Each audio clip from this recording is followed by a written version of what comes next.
रहे हैं जैत में कालिया नाग के मंदिर पर हम विजिट करने जा रहे हैं। आज हम आए हैं कालिया नाग मंदिर। हम लोगों ने सर्च किया कि इस मंदिर की कुछ प्रसिद्धता है, तो हमारा चैनल रागीज़ एलिगेंट क्रिएशन में मैं हूँ इशिता सारस्वत और एलिगेंस। कैसे हैं आप सभी? और मैं इशिता सारस्वत यहाँ कालिया नाग के मंदिर में आप लोगों के लिए, केवल आप लोगों के लिए मैं यहाँ आई। और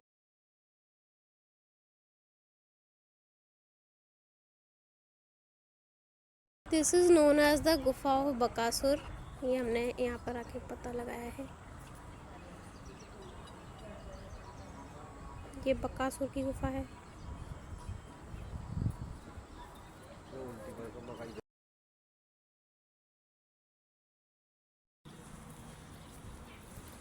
डक्स हैं क्या इसके अंदर? चिता है वो मौसम हैं तो वो, आई थिंक कालिया नाग का ही मुँह है वो। नहीं है ना।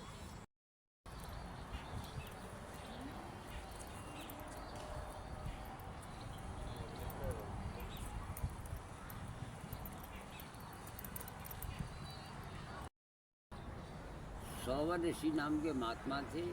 उनकी 101 पत्नियां थीं और सर्प और मछलियों को आटे की गोलियां बना करके निया और जो चुगाया करते थे, खवाया करते थे। और सर्प ये गरुड़ के आहार थे और गरुड़ के मारे ये यमुना में रहता था और यमुना इसने बिसैली कर रखी थी। यमुना के किनारे भगवान की गाय चला करती थी।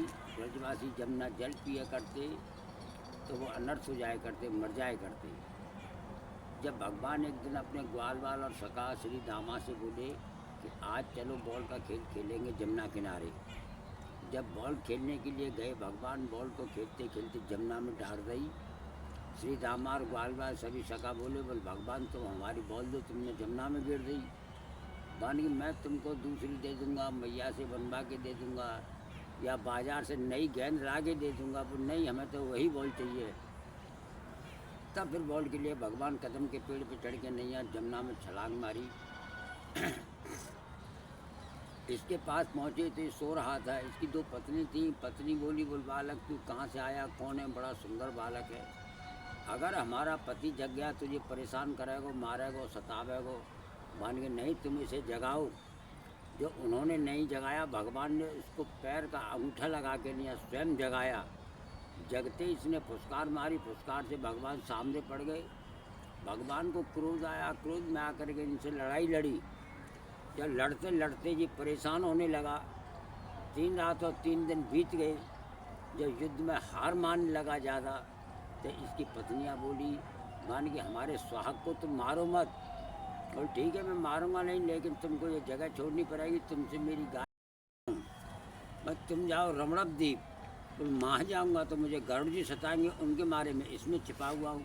भाई अब तेरे सिर पर मेरी पदचिन्ह बन चुके, अब तुझे कोई नहीं सताएगा। लेकिन मुड़ के वृंदावन तरफ मत देखना। अगर तुम वृंदावन तरफ मुड़ के देखोगे वहीं तुम पत्थर के हो जाओगे। तो वहाँ से ये भगे। भगते भगते इन्होंने कहा कि मैं एक बार भगवान के और दर्शन कर लूँ, मुझे पत्थर तो होना ही है। तो इस जयकुंड में आकर इन्होंने मुड़ के नहीं देख लिया, यही जो पत्थर हो गया। यही इनकी मूर्ति पत्थर बन गई। बहुत बढ़िया। तो कालिया नाग पत्थर में कन्वर्ट हो गए। बिल्कुल बढ़िया तरीका से बताइए।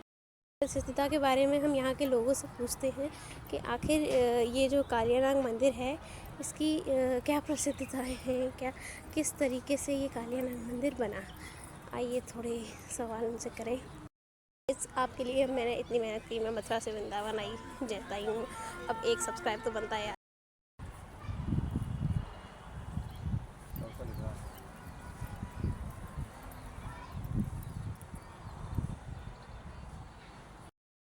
जी के ऊपर सीनरी हमको ये दर्शा रही हैं कि जब कृष्ण जी थे तो उनके टाइम पर कैसे, कृष्ण जी के टाइम पर उनकी क्या क्या लीलाएं होती थीं। ये सभी सीनरीज हमें दिखा रही हैं।